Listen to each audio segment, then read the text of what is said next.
What is eclampsia? It is an obstetric emergency where a patient presents with generalized tonic-clonic seizures, and there is also history of severe preeclampsia, and severe preeclampsia can be diagnosed uh, at admission. Seizure is followed by coma or semi-consciousness, and the seizure episode lasts usually for 60 to 90 seconds. So, what will you find on examination? The patient will be having generalized tonic-clonic seizures or GTCS. The respiratory rate may be elevated, that is, patient is in hyperventilation state, or the respiratory rate is more than 50 due to hypercarbia, means CO2 is more in the body, hypoxia, and lactic acidosis. There is compensatory hyperventilation.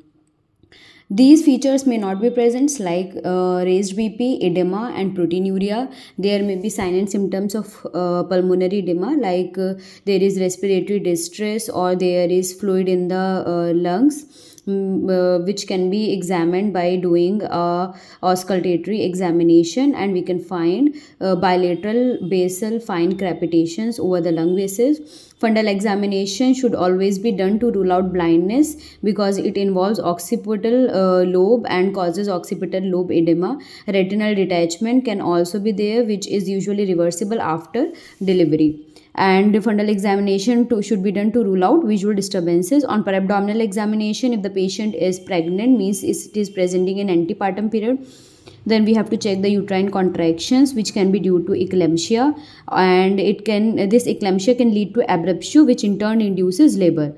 So the fetus is also in hypoxic state, and during convulsion there may be fetal bradycardia, and if this bradycardia is lasting for more than 10 minutes, then we have to rule out the abruption. Patient may have psychosis in the post ictal phase. Now, what are the complications of eclampsia? Patient can present with abruption, pulmonary edema, or congestive heart failure, neuromuscular deficit, or a psychosis state may be there in the postictal phase in 7% of the patient. Aspiration can be there, and even death can occur.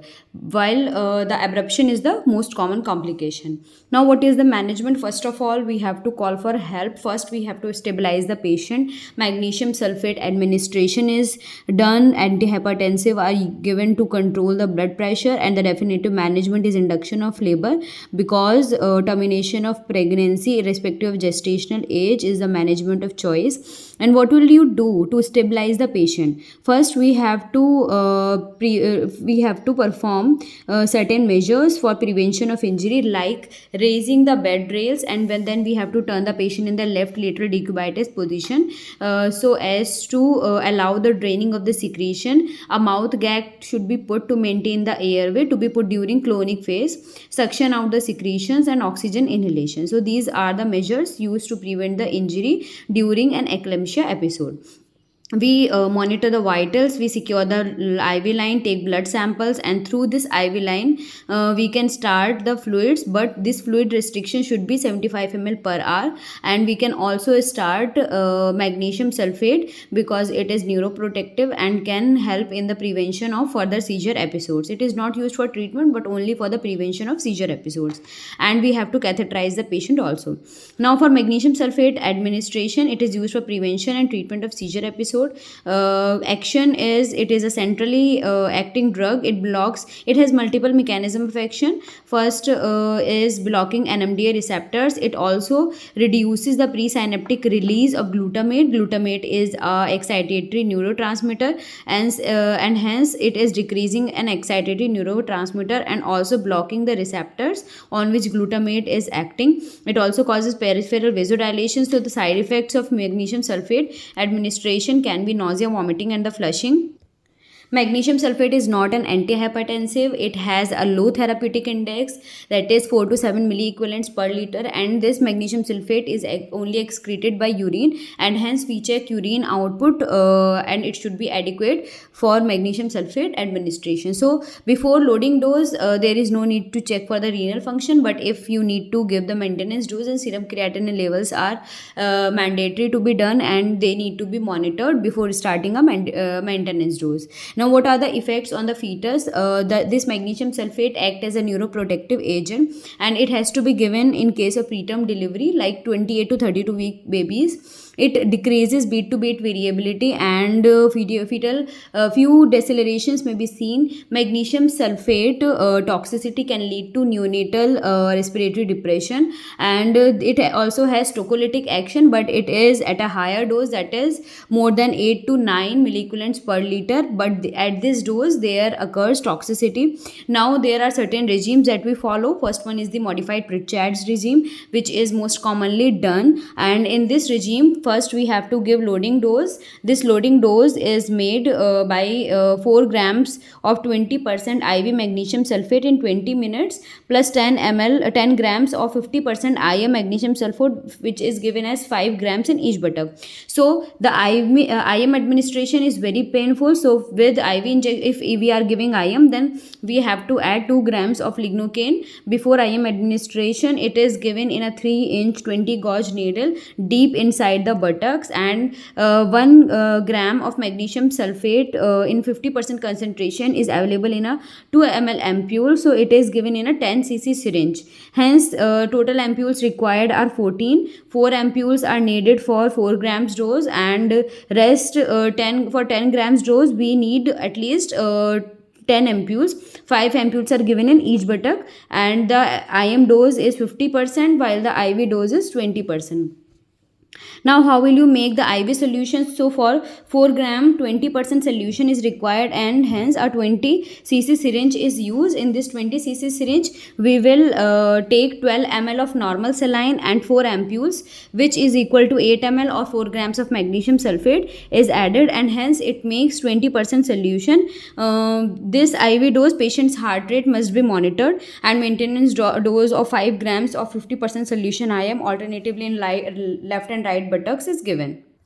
So monitoring is necessary before the maintenance dose. So what parameters do we see? First one is the urine output, and it should be 100 cc in 4 hours or 30 ml per hour. Rate should be there. Deep tendon reflexes like knee jerk should be present. If knee jerk is exaggerated, then this is clonus. 3+ means brisk, 2+ is normal, 1+ is blunt, and absent is minus. So if there is blunt or absent knee jerk, then we do not give magnesium sulfate. Respiratory rate is also checked, and it should be more than 12 beats per minute. Maintenance dose to be continued till 24 hours after delivery or 24 hours after the last seizure episode, whichever is later. So what will you do if a patient is on magnesium sulfate and there is seizure episode? So if the patient is on maintenance therapy and suddenly develops another convulsion, it is known as a breakthrough convulsion. And in this case, 2 grams IV 20% top up, 2 ampules of magnesium sulfate plus 6 ml of NS is given. So a total 10 ml vial is taken, and 4 ml of magnesium sulfate dissolved in 6 ml of normal saline is given, and total top ups we can give is 2. And if even after having 2 top-ups patient is also is still throwing the convulsion, then thiopentone sodium is given, which is usually given by an anesthetist. Now if the patient was on maintenance therapy, develops convulsion even after delivery, 2 top-ups given, then continue magnesium sulfate therapy for 24 hours more after these seizure episodes. Now what are the signs and symptoms of magnesium sulfate toxicity? So first one we have already discussed. Either there is blunt or absent knee jerk, which is the first sign, and seen at a level of 10 milliequivalents per liter. Respiratory depression is seen if the level is more than 12. Respiratory paralysis or respiratory arrest is seen when the level is more than 15. Cardiac conduction defects at a level of more than 24. Diaphoresis, slurring of speech is also there. Oligouria is not a sign of magnesium sulfate toxicity, but if oligouria is there, then magnesium sulfate toxicity can occur, and in this case we have to reduce the dose of magnesium sulfate, or we can just half the dose that can be used. Now if there is sign and symptoms of toxicity, then what antidote will you give? So we can give 10 ml of 10% calcium gluconate at a rate of 1 ml per minute in 10 minutes, and do not give it rapidly because this calcium gluconate can cause cardiac arrest. So slow IV 10 ml of 10% calcium gluconate over 10 minutes is given, and it should always be given if there is respiratory depression, means the level is more than 12 milliequivalents per liter.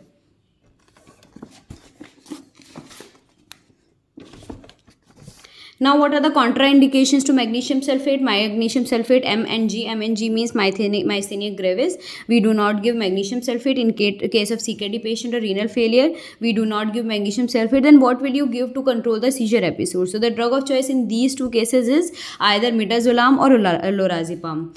ACOG also recommends another regimes like Sibai regime or also known as the Zuspan regime. Both are slightly different, and this ACOG recommendation is because there is high chance of gluteal abscess with Pritchard regimes, and Sibai regime is an IV regime. There is no IM injection, in which we give a loading dose of 4 to 6 grams IV 20% and a maintenance dose at a rate of 1 to 2 grams IV, like 5 grams in 500 ml NS, and given at a rate of 100 ml per hour or 16 drops per minute can be given. If the patient is agitated, then 1 cc of midazolam can be given before administering magnesium sulfate. So midazolam is recommended if the patient is agitated. It is also be considered. It can also be considered. Now for BP management, we can give IV labetalol, IV hydralazine, oral nifedipine. These first line we have already discussed in severe preeclampsia. Nitroglycerin can also be given in a infusion form, and the last resort is sodium nitroprusside, but this is associated with cyanide toxicity, so it is considered as a last resort. Now, what is the definitive management? Removal of placenta is the definitive management, means delivery. Delivery can be done either vaginally, which is a preferred one, and eclampsia is not an indication for cesarean section. Cesarean section is reserved if there is obstetrical indication or at less than 32 weeks gestation, because in less than 32 weeks pregnancy, there are more chances of patient landing into a cesarean section. Now, if patient is convinced for vaginal delivery and there is second stage of labor, then we can accelerate the second stage of labor, or we can cut short the second stage of labor through application of Ventouse or forceps. And methyl ergometrin for BP for PPH is contraindicated. We can give oxytocin. Catheter is removed before delivery and inserted after delivery, and after delivery patient will be kept on maintenance dose of magnesium sulfate. We have to recatheterize the patient for urine output measurement, and we have to check for toxicity signs like absent tendon reflexes. Urine output should be adequate and respiratory rate should be more than 12. IV fluids can be continued at a slower rate, that is 75 ml per hour. BP medications to be continued, and we have to monitor the input output. Regular monitoring of BP to decide on antihypertensive is important.